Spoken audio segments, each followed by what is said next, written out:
நமஸ்காரம். அஸ்மத் சர்வ குருபியோ நமக. இது நமது உலகம் சேனல் நேயர்களுக்கு வேங்கடம் ராம்நாராயண் அன்பு கலந்த வணக்கங்கள். எவ்வளவுதான் இருந்தாலும் சரிதான் சார், இன்னும் கொஞ்சமாக தான் நல்லா இருக்கும் அப்படின்னு எதிர்பார்த்து காத்திருக்கக்கூடிய மீனராசி நண்பர்களே, எதிர் வரக்கூடிய குரோதி வருடம், அதாவது சித்திரை மாதம், குரோதி வருடம்னா சித்திரை 1ஆம் தேதி ஏப்ரல் மாதம் நிகழக்கூடியது. ஆனால் விசேஷம் மிருகசீரிஷ நட்சத்திரத்தில் செவ்வாய் திசையில் பிறக்கக்கூடிய இந்த வருடம் நமக்கு எப்படி இருக்கும்? பூரட்டாதி, உத்திரட்டாதி, ரேவதி நட்சத்திரக்காரர்கள், அதுலேயும் உத்திரட்டாதி ரேவதி 4 பாதங்களும் இதிலே தான் இருக்குது. நமக்கு எப்படி இருக்கும்? ஒவ்வொரு நட்சத்திரக்காரர்களுக்கு எப்படி இருக்கும்? அதாவது நம்முடைய ராசியில் மீனத்தில் புதன், ராகு, சுக்கிரன், 2இல் சூரியன், குரு, 12இல் சனி, செவ்வாய், 7இல் கேது, 4இல் சந்திரன் இருந்து இந்த வருடம் ஆரம்பிக்கிறது. முக்கியமாக இன்னொன்று கவனிக்கணும், 2ஆம் இடத்தில் இருந்த குரு 3ஆம் வீட்டிற்கு இடம்பெயர்க்கிறார். அதாவது குரு பயிற்சி அடுத்த 15 நாளில் நடக்கிறது. So we have to consider குரு பயிற்சி மெயின்லி. எல்லாமே குரு பயிற்சி வச்சு தான் இருக்குது. ஏன்னா 15 நாளில் நடக்கக்கூடியது. அடுத்த ஒரு வருடம் குரு எப்படி நம்மை ஆட்கொள்ளப் போகிறார், நமக்கு என்னென்ன இடத்துல பார்வை இருக்குது, குருவினுடைய பார்வை. உதாரணத்துக்கு குருவினுடைய 5ஆம் பார்வையும் நமக்கு 7ஆம் வீட்டுக்கு இருக்குது. அங்கே கேது இருந்தாலுமே குருவினுடைய 5ஆம் பார்வை இருக்கிறதுனால நம்முடைய கணவன் மனைவி உறவு மேம்பட்டு இருக்கும். இப்படி இருக்கக்கூடியது ஒவ்வொரு நட்சத்திரத்திற்கும். பிஸ்னஸ் மேனுக்கு எப்படி இருக்கும் அப்படிங்கிறதெல்லாம் பார்க்கலாம். இப்போ இந்த மீன ராசியில் வரக்கூடியது பூரட்டாதி, உத்திரட்டாதி, ரேவதி நட்சத்திரங்கள். பூரட்டாதி ஒரு கால், உத்திரட்டாதியும் ரேவதியும் 4 பாதங்கள் இருக்கக்கூடியதாக வரக்கூடியது. ஸோ பூரட்டாதி அப்படின்னா புனர்பூச விசாகம் புரட்டாதி, குருவனுடைய கால். அந்த குரு நமக்கு 3ஆம் இடத்துக்கு வருகிறார். ராகுவனுடைய பார்வை வேற அந்த 3ஆம் வீட்டுக்கு இருக்குது. குரு போகிற இடத்துக்கு 3ஆம் பார்வையாக இருக்குது. அது போதாத குறைக்கு 2ஆம் வீட்டை சனி 3ஆம் பார்வையாக பார்க்குறார். அடுத்த கொஞ்சம் சிந்திக்க வேண்டிய ஒன்று. ஆனால் என்னென்ன ப்ளஸ் பாயிண்ட் அப்படின்னா, குரு நம்முடைய 7ஆம் வீட்டை பார்க்குறார், 5ஆம் பார்வையாக பார்க்குறார். அது நமக்கு ஏற்றம் தரக்கூடியது. கணவன் மனைவிக்கு உறவு என்ன தான் சண்டை போட்டாலும் சார், நிச்சயமாக ஒரு அண்டர்ஸ்டாண்டிங் வரும். அதை நம்ம முதல்ல தெரிஞ்சுக்கணும். ஏன்னா விட்டு கொடுப்பவன் கெட்டு போவதில்லை. சனியினுடைய பார்வை நம்முடைய 2ஆம் வீட்டுக்கு இருந்தாலுமே அப்பப்போ சண்டை வரும். ஆனால் நாம் கொஞ்சம் விட்டு போவோமே, என்ன கெட்டு போச்சுப்போம். நமக்கு காரியம் பெருசா, வீரியம் பெருசா? காரியம்தான் பெருசு, வீரியம் பெருசு இல்லை. அதை நாம் மனதில் எடுத்துக்கொண்டோமே ஆனால் மீனராசிக்காரர்கள், ஏன்னா குருவினுடைய 5ஆம் பார்வை 7ஆம் வீட்டுக்கு இருக்கிறதுனால நிச்சயமாக நமக்கு ஹஸ்பண்ட் அண்ட் ஒய்ஃபு உறவு மேம்படக்கூடியதாகத்தான் இருக்குது. சண்டை வராதுன்னு நான் சொல்ல வரல, உறவு மேம்படும். சின்ன சண்டைகள் வரும். எப்படி சார் சின்ன சண்டை வரும்? நான் ஈவினிங், இன்றைக்கி கல்யாண நாள், நான் ஈவினிங் 5 மணிக்கு எப்படியாவது என்னுடைய பாஸ்கிட்ட சொல்லிட்டு வந்துடுறேன், அல்லது நான் பையனை விட்டுட்டு நம்முடைய பிஸ்னஸை கடையை பார்த்துக்க சொல்லிட்டு நான் வரேன் அப்படின்னு சொல்லிட்டு வந்தாலுமே ஈவினிங் 7 மணிக்கு வர முடியாது. திடீர்னு ஏதாவது ஒரு ஹெல்டப் வரும், அங்கேருந்து வாங்கி கட்டிக்கணும் மனைவி கிட்ட. இதே தான் மனைவிக்கும். நான் இன்றைக்கி வந்துடுறேன், நம்ம இன்றைக்கி வெளில போகலாம் அப்படின்னு சொல்லிட்டு மனைவி வெளில போவாங்க, அதாவது வேலைக்கு போவாங்க. ஆனாலும் வருவதற்கு டிலே ஆகிடும். உனக்காக நான் பற்றியா, நீ எவ்வளோ தூரம் சொன்னால் நான் உனக்காக 7 மணிக்கு காத்துட்ருக்கான், நான் உன்னால் வர முடியல அப்படின்னு கணவன் சண்டை போடக்கூடிய சாத்தியக்கூறுகள் இருக்கும். அதை கொஞ்சம் நாம் மனதளவில் பொறுத்துக்கணும். இது மட்டுமே வாழ்க்கை இல்லை அப்படின்னு மனதளவில் எடுத்துக்கொண்டு போகக்கூடிய மன திருப்தியும் மெச்சூரிட்டியும் நமக்கு நிச்சயமாக தேவை. அதனால் இன்னொரு பிள்ளை இதை சின்னதை விட்டு கொடுத்தோம்னா அடுத்து வரக்கூடிய சந்ததி விருத்தியோ அல்லது நம்மளுடைய நட்பு வட்டமோ அல்லது ரிலேட்டிவ்ஸோ நிச்சயமாக நமக்கு வருவார்கள். ஏன்னா இப்போ இந்த ஒரு வருஷத்தில் நம்ம பார்த்தவங்க கூட வைத்தறிஞ்சிட்டு தான் போவான். ஒன்று நம்முடைய வளர்ச்சி, 2வது நம்முடைய உழைப்பு. நம்மளால் இந்த 7 நாட்டு சனி இருக்கிறதுனால உழைப்பை அதிகமாக கொடுக்க வேண்டியிருப்பதனால அதிகமாக ஃபங்க்ஷன் அட்டன் பண்ண முடியாது. அதனால் நம்ம பற்றி பின்னாடி சொல்கிறவங்க ரிலேட்டிவ்ஸு இருக்கத்தான் இருப்பாங்க. அது மட்டும் இல்லை, இதனால் நம்மளுடைய வளர்ச்சி அதிகமாகும். அந்த வளர்ச்சியை பார்த்து பொறாமைப்படக்கூடிய ரிலேட்டிவ்ஸும் இருக்கத்தான் இருப்பாங்க. இது 2ஐயும் நம்ம மனசில் வாங்கிக்கணும். நமக்கு சில பேர் நம்ம நேரையே கூட பேசுவான், சில பேர் பின்னாடி பேசுவான். ஏன்னா அதை எடுத்துக்கவே கூடாது மனசில். ஒன்று, நாம் வளர்கிறோம் அப்படிங்கிற எண்ணம் மனசில் இருக்கணும்.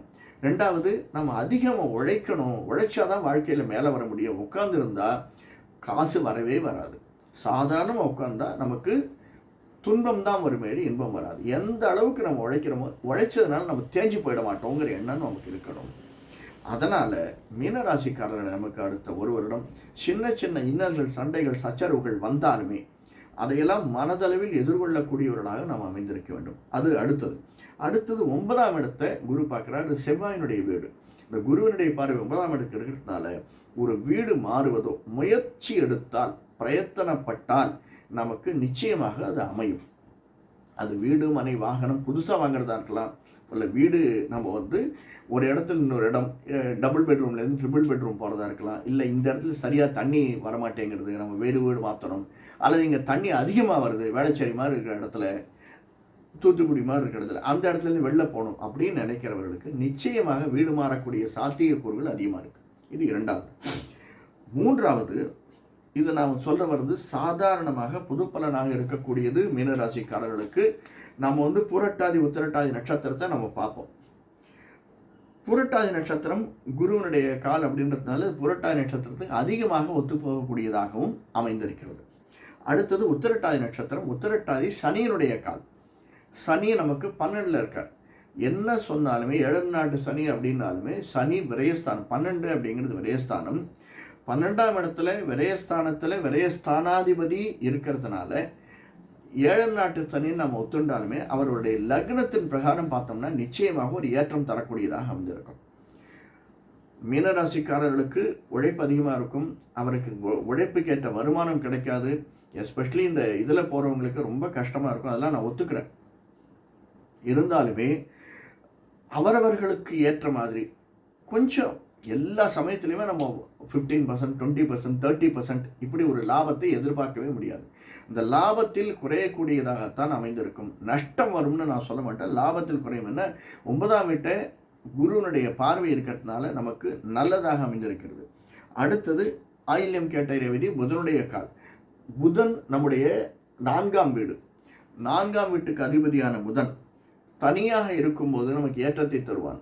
அஸ்தங்கி தோஷம், அதாவது சூரியனோடு சேர்ந்த புதனாக இருக்கும்போது நாம் நினைத்த காரியங்கள் தள்ளி போவதற்கான சாத்தியக்கூறுகள் அடுத்த ஒரு வருடம் இருக்கு. ஏன்னா மேஷத்தில் சூரியன் உச்சம், அந்த மாதிரி ஒவ்வொரு இடத்துல நாம் பார்க்குற போது புதனுடைய சூரியனோடு சேராத புதனாக இருக்கும்போது நாம் நிறைய காரியங்களை சாதித்துக் கொள்வதற்கான சாத்தியக்கூறுகள் நிறைய இருக்கு. அது மட்டுமல்ல, அந்த புதன் இப்போ குரு பயிற்சியும் போதும் அல்ல இந்த வருடம் ஆரம்பிக்கும் போதும் நம்முடைய மீன ராசியில் தான் சஞ்சரிக்கிறார். அதனால் கொஞ்சம் அறிவுபூர்வமாக திங்க் பண்ணோம்னா, ஹார்ட்டால் திங்க் பண்ணாமல் மனசால் திங்க் பண்ணோம்னா, அறிவால் திங்க் பண்ணோம்னா எதையும் சாதிக்கக்கூடிய வல்லமை நமக்கு இருக்கிறது. ஒரு 1/2 hour எக்ஸ்டெண்ட் பண்ணி போகிறதுனால, சரி இன்றைக்கி 7 மணிக்கு பாஸ் இருக்கு சொல்கிறார், ஒரு 1/2 மணி நேரம் அந்த வேலையை முடிச்சுட்டு போயிடுன்னு நம்ம அதை பற்றி கோவப்படாமல் அந்த வேலையை முடிச்சுட்டு வந்தோம்னா நாளைக்கே நம்மளுக்கு ப்ரமோஷன் வரும்னு நான் சொல்ல வரல.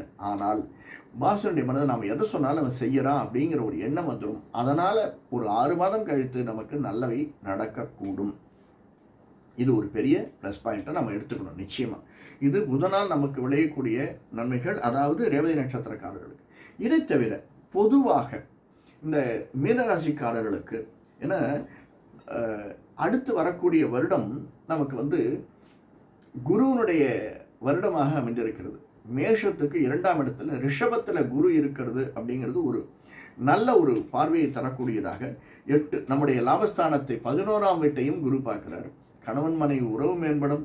9ஆம் வீட்டை குரு பார்வையினுடைய இருக்கிறதுனால அது 9ஆம் வீடும் நல்ல ஒரு, அதாவது 9ஆம் வீடுனா நம்முடைய பூர்வ புண்ணியத்தை, நம்முடைய தாய் தந்தையருடைய பாக்கியம், அவர்களுடைய ஆசீர்வாதம் நமக்கு மேம்படக்கூடியதாக இருக்குது. லாபஸ்தானத்தை சனியனுடைய வீடு தான் அப்படின்னாலும் அந்த லாபஸ்தானத்தை குரு பார்க்கும்போது நமக்கு இன்னும் லாபம் தரக்கூடியதாக அமைந்திருக்கிறது. சரி, பிஸ்னஸ் எப்படி சார் இருக்கும்? பிஸ்னஸ் அப்படின்னா பொதுவாகவே இந்த ஒரு இடத்துல இன்னொரு இடம் மூவ் பண்ணுறாங்க இல்லையா, சிறு குறு தொழில் வியாபாரிகள், அவருக்கு சில சங்கடங்கள் வருவதற்கான சாத்தியக்கூறுகள் அமைந்திருக்கிறது. எதிர்பார்த்த அளவிற்கு நமக்கு ஏற்றம் கிடைக்குமா அப்படின்னா உழைப்பு தான் அதிகமாக இருக்கும், கொஞ்சம் லாபம் குறைச்சலாக தான் இருக்கும். ஒரே இடத்துல உட்காந்துருக்கேன் இல்லையா, அந்த ஒரே இடத்துல உட்காந்துருக்கக்கூடிய முதலாளிகள் அவர்களுக்கு நிறைய வருமானம் வரக்கூடியதாக அடுத்த ஒரு வருடம் அமைந்திருக்கிறது. திரை, அதாவது இசையும் கலையும் சம்பந்தப்பட்ட திரைத்துறையில் இருப்பவர்கள், அது சின்ன திரையாக இருக்கலாம், பெரிய திரையாக இருக்கலாம், அவர்களுக்கு நினைச்ச மாதிரி கிடைக்குமா அப்படின்னா கொஞ்சம் சந்தேகம்தான். ஏன்னா உழைப்பு நிறைய தேவைப்படுகிறது. நான் திரும்பி அதே தான் சொல்கிறேன். நாம் முயற்சிங்கிறத விட்டுறக்கூடாது எந்த ஒரு இடத்துலையுமே. ஏன்னா நல்ல பொசிஷனில் நல்ல பொசிஷன் 3ஆம் இடத்துல குரு இருந்தாலுமே நம்முடைய பார்வை, குருவினுடைய பார்வை தான் மேன்மை. அந்த பார்வை நமக்கு நிறைய இருக்குது. 5, 7, 9ஆம் பார்வைகள் 7, 9, 11ஆம் இடத்தை பார்க்கறதுனால அந்த பார்வை இருக்கிறதுனால நிச்சயமாக நம்ம முயற்சி எடுத்தோம்னா அந்த முயற்சி பலன் தரக்கூடியதாகத்தான் அமைந்திருக்கிறதும். நிழலும் இசையும் சம்பந்தப்பட்ட விஷயத்தில் ஏன்னா ராகு நம்ம கூட இருக்கார். அதனால் அவர் தட்டி போனாலும் அது விட்டு போவதில்லை அப்படின்னு ஒரு வார்த்தை சொல்வார். நமக்கு கிடைக்கும்னா கொஞ்சம் டிலே ஆகும். Not denied. Justice will not be denied, will be delayed அப்படின்னு ஒரு வார்த்தை இருக்குது. அந்த மாதிரி நமக்கு கிடைக்கும். ஆனால் அதற்கு நம்ம முயற்சியை எந்த சந்தர்ப்பத்தையும் விட்டுறக்கூடாது.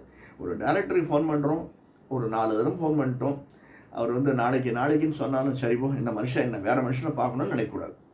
திரும்பவும் நம்முடைய முயற்சி, விடாமுயற்சியில் நாம் அவரோட ஃபாலோ பண்ணிட்டு இருந்தோம்னா அந்த முயற்சிக்கு பலன் நிச்சயமாக உண்டு. அடுத்தது construction business, real estate and construction, விவசாயம், அதாவது நிலம் சம்பந்தப்பட்ட இருக்கக்கூடிய பிஸ்னஸ். அது 4ஆம் வீடு, புதனுடைய வீடு. அந்த புதனுடைய ஏற்றம், புதன் மற்ற சந்தர்ப்பங்களுக்கு நமக்கு வோலட்டைலாக இருந்தாலுமே இந்த விஷயத்தில், ஏன்னா நம்முடைய 9ஆம் வீடு நல்லா இருக்குது, 7ஆம் வீட்டை பார்க்குற நம்ம கணவன் மனைவியோடு சேர்ந்து எடுக்கக்கூடிய விஷயங்கள், முடிவுகள் நிச்சயமாக ஏற்றமாக இருக்கும். அது ஒரு வீடு வாங்கணும்னு போனால், ஒரு வீட்டை நம்ம போய் பார்த்துட்டு வரோம், சரிப்போ எல்லாத்தையும் எடுத்துன்னு போகலான்னு நினைக்கக்கூடாது. அடுத்த நாள் கணவனோ அல்லது மனைவியோ அழிச்சின்னு போய் அந்த வீடு எப்படி இருக்குது, இதை நம்ம வாங்கலாமா அல்லது இந்த வீடு குடிபெயரலாமா அப்படின்னு நம்ம யோஜனை பண்ணிவிட்டு அதை நாம் அந்த முடிவை எடுத்தோம்னா நிச்சயமாக அது நல்லதாகத்தான் அமையும்.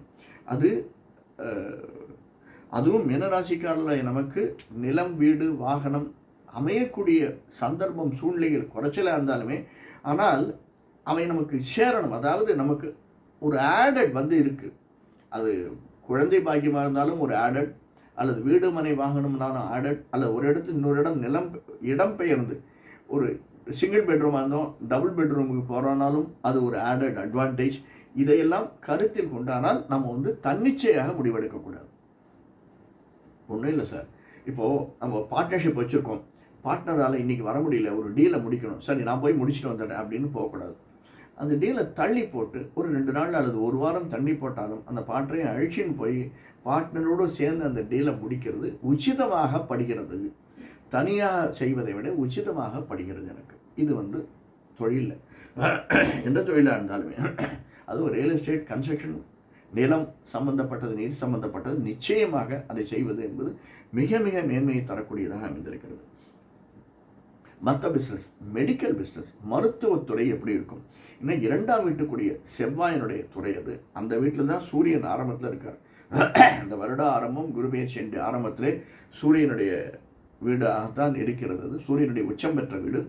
அதனால் செவ்வாய் எங்கெங்கெல்லாம் தனியாக இருக்கிறாரோ, சூரியன் இல்லாமல் அல்லது தனி செவ்வாயாக இருக்கும்போது நிச்சயமாக ஏற்றத்தை தரக்கூடியவராக அமைந்திருக்கிறார். அதுவும் எஸ்பெஷலி இந்த 3-4 மாதங்கள் விட்டுருங்க. அதற்கப்புறமா ஜூலை, ஆகஸ்ட், செப்டம்பருக்கு அப்புறம் அக்டோபரிலிருந்து வரக்கூடிய மாதங்கள், அடுத்த 8 மாதங்கள் மிக மிக ஏற்றத்தை தரக்கூடியதாக அமைந்திருக்கிறது. எஸ்பெஷலி ஆன்மீகவாதி, அரசியல்வாதி, இந்த ஆன்மீகத்துக்கும் அரசியலுக்கும் இருக்கக்கூடிய ஒரு சம்பந்தம் இருக்கு. இவர் 2 பேருமே ஆஹா ஓஹோ. மீன ராசிக்காரர்களாக நமக்கு ஆன்மீகவாதியை விட அரசியல்வாதிக்கு அதிர்ஷ்டம் அதிகமாக அடிக்கக்கூடியதாக இருக்கும். அலைச்சலும் அதிகமாக இருக்கும். நான் இல்லைன்னு சொல்ல வரல. ஆனாலும் அவர்களுக்கு வரக்கூடிய வருவாய் மிக மிக அதிகமாக இருக்கக்கூடியதாக அமைந்திருக்கிறது. ஏன்னா ஆன்மீகவாதி அதிகமாக அலைய மாட்டார், உட்கார இடத்துல இருப்பார். ஆனால் அரசியல்வாதி அதிகமாக அலைச்சல் தேவையாக இருக்கும், அலைவார். அதனால் டப்பு அதிகமாக வரக்கூடியதாக அடுத்த 1 வருடம் 1.25 வருடம் அமைந்திருக்கிறது என்று நிச்சயமாக எழுதி தரலாம். இது மீனராசிக்காரர்களுக்கு. சரி இவ்வளோலாம் சொல்லிட்டு வரீங்க, என்ன பிரச்சனைகள் வரும்? நான் ஒரு 2-3 பிரச்சனை முன்னாடியே சொன்னேன். இருந்தாலும் உடல் சம்பந்தப்பட்ட உபாதைகள் அப்படின்னா தலைவலி அதிகமாக, தலை சுற்றல், தலைவலி வருவதற்கான சாத்தியக்கூறுகள் அதிகமாக இருக்குது. அடி வயத்தை காயப்படாதீங்க, அதிலேருந்து தான் அங்கே தலை வருது. அசிடிட்டி வருவதற்கு காரணங்கள் நிறைய இருக்குது. அது லாங் ட்ராவலாக இருக்கலாம், அல்லது உழைப்பு அதிகமாக இருக்கலாம், அல்லது எக்ஸ்டெண்டட் ஹவர்ஸ் ஆஃப் நம்முடைய கடின உழைப்பாக இருக்கலாம். இதனால் அடி வயிற்று காயப்படாமல் இருக்கிறது, தலை சுத்தல், தலைவலி வருது கொஞ்சம் அதிகமாக இருக்கும். பிளட் ப்ரெஷர் அதிகமாக ஏறுறது அதிகமாக இருக்கும். ப்ரெஷர் அது டென்ஷன்னால் கூட அதிகமாக பிளட் ப்ரெஷர் ஏறுவதற்கான சாத்தியக்கூறுகள் இருக்குது. சில பேருக்கு ஹார்ட்டை பார்த்துக்கோங்க. ப்ரெஷர் எங்கே இருக்குமோ அந்த ப்ரெஷர் குறைச்சலாக இருக்கும். அதனால் ப்ரெஷரை ஏற்றிக்காதீங்க. ஏன்னா ஒன்றும் இல்லாதனால நம்ம ஏற்றி விட்டு போயிடுவோம் ப்ரெஷரை. அதை மட்டும் பார்த்துக்கோங்க. ஏன்னா அடுத்தவர் சொல்லக்கூடிய வார்த்தையை காதில் வாங்கி கொள்ளாது. அது நண்பனாக இருக்கலாம், வயிற்றெரிச்சல் உள்ள நம்முடைய சுற்றத்தாராக இருக்கலாம், யாரோ இல்லை, வண்டியில் போயிட்டே இருப்போம், நாம் தப்பு செய்ய மாட்டோம், இருந்தாலும் எவனோ வந்து குறுக்க போவான், அதனால் நம்ம பிரேக் போடுவோம், பின்னாடி வந்தவன் கத்துவான். அதெல்லாம் மனதில் எடுத்துக்கொள்ளாதீர்கள். அதை எடுத்துட்டோம்னா நமக்கு தான் டென்ஷன் ஒழிய அடுத்தவனுக்கு டென்ஷன் கிடையாது. இதையெல்லாம் நாம் கருத்தில் கொண்டு, அதுவும் முக்கியமாக இது இல்லை, ஒரு புது பிஸ்னஸ் ஆரம்பிக்கணும், பிஸ்னஸ் எக்ஸ்டெண்ட் பண்ணுறோம் அல்லது வீடு மாறணும், இப்படிப்பட்ட சூழ்நிலையில் நமக்கு குருவனுடைய ஆசை நிச்சயமாக தேவை. அதுவும் சனிக்கிழமைகளில் நவக்கிரகத்தை வணங்கி வருதல் ரொம்ப ரொம்ப ஏற்றம் தரக்கூடியதாக இருக்கும். சனிக்கிழமைகளில் நவக்கிரகத்தை வணங்கி வர்றதுக்கு முன்னாடி உங்களுக்கு பிடிச்ச இஷ்ட தெய்வமோ அல்லது குலதெய்வமோ, இஷ்ட தெய்வமாக இருந்தால் முருகன், நரசிம்மர், தட்சிணாமூர்த்தி அல்லது குருவுக்கு ஆன ஹயக்ரீவர், குருவுக்கான ராகவேந்திரர், இப்படி நாம் நினைத்து வணங்கக்கூடிய குரு, அது ஐயப்பனாக இருக்கலாம், வீரபத்ர சுவாமியாக கூட இருக்கலாம். நமக்கு இஷ்ட தெய்வம்னா அதை முதல்ல வணங்கிட்டு மற்ற எல்லா செயலையும் தொடங்குவது மேன்மையை தரக்கூடியதாக அமைந்திருக்கும். வேறொரு காணொளியில் சந்திப்போம். நன்றி, வணக்கம். நன்றி. இந்த காணொளி பிடிச்சிருந்தேன்னா லைக் பண்ணுங்கள், சப்ஸ்கிரைப் பண்ணலாம் சப்ஸ்கிரைப் பண்ணுங்கள், ஷேர் பண்ணுங்கள். வணக்கம்.